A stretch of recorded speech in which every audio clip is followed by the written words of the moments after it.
Thank you भाई, thank you. अभी आपने देखा का कारण क्या है? इस प्रोसिक्यूशन का कारण यह है कि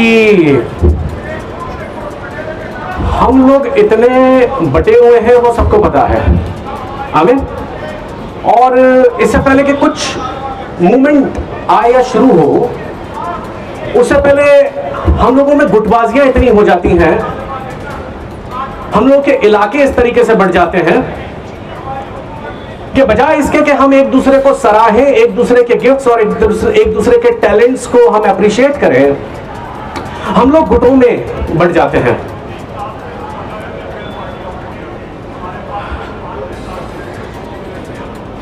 ये कहानी शुरू होती है 2016 से, जब से 4G इंट्रोड्यूस होता है। सुन रहे हैं आप इस बात को? जियो ने 4G इंट्रोड्यूस करा है 2016 से, और जहां से आप देख सकते हैं कि जो क्रांति शुरू हुई है इस मसीह समाज में, ये सब बहुत प्रॉफिटिक। अगर आप देखेंगे इन सब एंड टाइम में, अगर लास्ट टाइम हम देखेंगे तो ये सब चीजें बहुत एक के बाद अगर हम एक कड़ी को मद्देनजर रखेंगे और इसे गौर से इसके ऊपर नजर करेंगे तो ये सारी चीजें बहुत प्रॉफिटिक हैं। 4G नेटवर्क इंट्रोड्यूस होता है 2016 में। आपको याद होगा, आप भी लोग बहुत उस वक्त क्यू में खड़े होंगे, लाइनों में खड़े होंगे 4G का सिम लेने के लिए, आज से करीब 9 साल पहले, जब जियो ने इस 4G सिम को इंट्रोड्यूस करा था। कितने लोग लाइन में खड़े थे जियो का सिम लेने के लिए उस वक्त? कोई है यहां पर? कोई भी नहीं है। मैं तो खड़ा होता। प्रेज़ द लॉर्ड, आमेन। और वो 4G जब से शुरू हुआ ना, तब से जल्दी जल्दी यूट्यूब पे चीजें आनी शुरू हुई। और अचानक से मैं एक वीडियो देख रहा था जिसमें बाकायदा कुछ रेडिकल ग्रुप्स मसीह विरोधी जो कि बिहार से थे, मसीहियों को सीधे सीधे धमकी दे रहे थे। वो वहां पर कह रहे थे कि क्रिश्चियन इंस्टीट्यूट्स में, क्रिश्चियन स्कूल्स में हम लोग मूर्तियों को स्थापित करेंगे, ये करेंगे, वो करेंगे। तब मैंने एक साधारण सी वीडियो बना दी थी, क्योंकि मुझसे देखा नहीं गया था।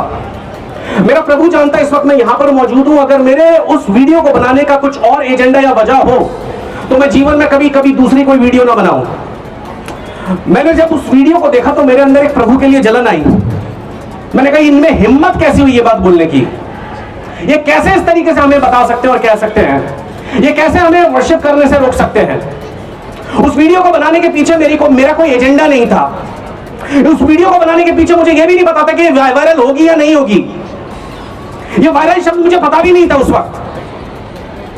और अचानक से वो वीडियो चली जाती है इधर उधर 60,000 लोग जब देख लेते हैं, और मेरा जो फ्रेंड लिस्ट था वो पूरी तरीके से जैम हो जाता है। इतनी फ्रेंड रिक्वेस्ट आती है और मैं सोचता हूं इसका मतलब लोग इंतजार कर रहे हैं और लोग चाहते हैं कि कोई जवाब दे इन लोगों को। मेरा अच्छा खासा शुभ संदेश में मेरा प्रचार आता था। सुन रहे हो आप इस बात को? अच्छा खासा मैं प्रचार कर रहा था। 2017 में मेरा मृत्युंजय सामर्थ के नाम से शुभ संदेश चैनल पे एवरी सैटरडे प्रचार आता था। तो मैं भी अच्छा खासा प्रचार कर रहा था, प्रीचिंग कर रहा था, टीचिंग कर रहा था, जो मैं आज भी करता हूं, डिसाइपल कर रहा था। लेकिन वो एक ऐसी चीज थी जो मुझसे बर्दाश्त नहीं हुई, और उसके बाद मैंने कहा नहीं, I have to take this stand. और उसके बाद प्रभु का आत्मा जैसे जैसे मुझे लीड करता रहा, मैं करता रहा। लेकिन मसीह कौम के लिए, और स्पेशली मैं एक बात बोलूंगा कि उनका जीरो सपोर्ट रहा, बिल्कुल।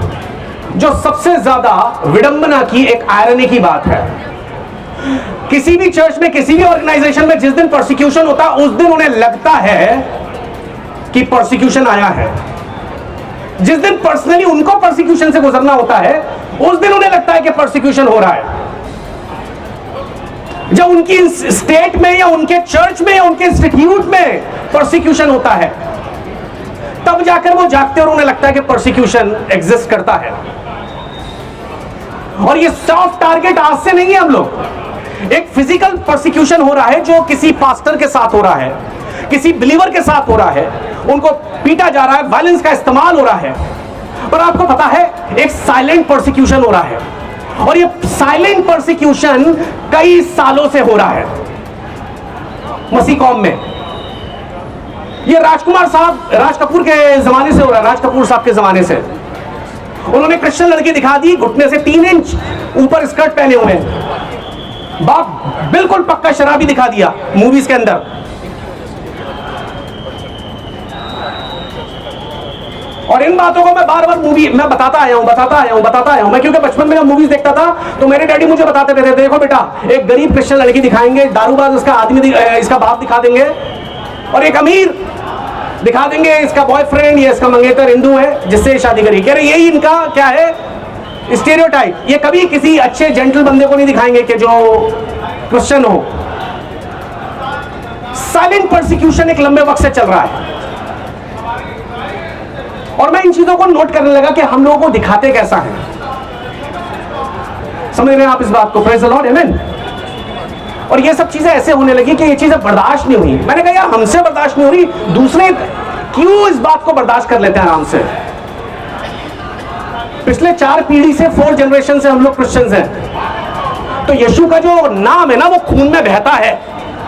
सुनते रहिएगा, यीशु का नाम खून में बहता है, और अगर बाप के खिलाफ कुछ कहा जाएगा ना तो बेटे से बर्दाश्त नहीं होगा।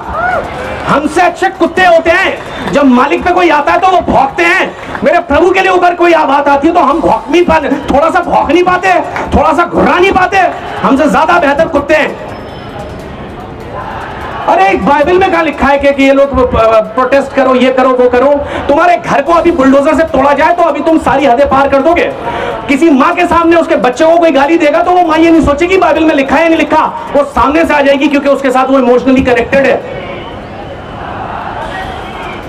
क्यों? उस वक्त तेरी क्रिश्चियनिटी काम नहीं जब तेरे बेटे को कोई कुछ कह रहा है तो। क्यों? क्योंकि तुम उससे इमोशनली कनेक्टेड हो। जिस चीज से तुम इमोशनली कनेक्टेड हो और जो चीज तुम्हारे दिल में बसती है उसके लिए तुम बर्दाश्त नहीं कर पाओगे।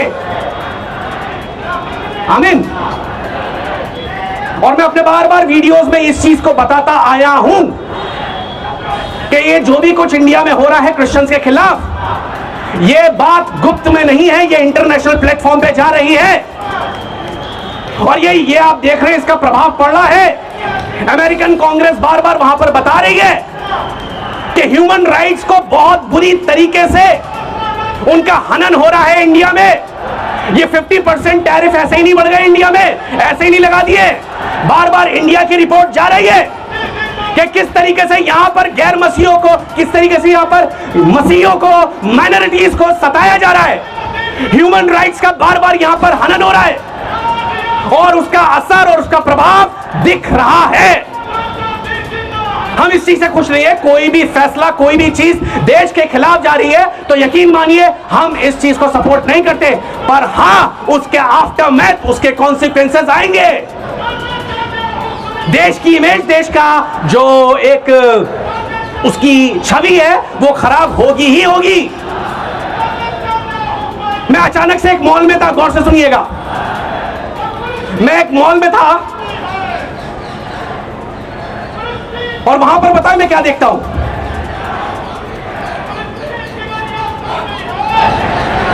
वहां पर मैं यह देखता हूं कि एक नन की तस्वीर है जिसे भूतनी बना रखा है।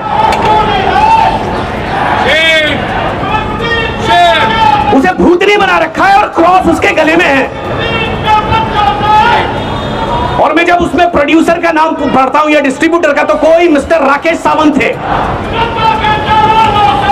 मैं वहां पर कुछ रिफ्रेशमेंट लेने गया था, कोई वीडियो बनाने नहीं गया था, लेकिन वो चीज देखकर मुझसे बर्दाश्त नहीं हुआ और मैंने तुरंत वीडियो बनाया और मैंने उस चीज को तभी रिफ्यूट करा।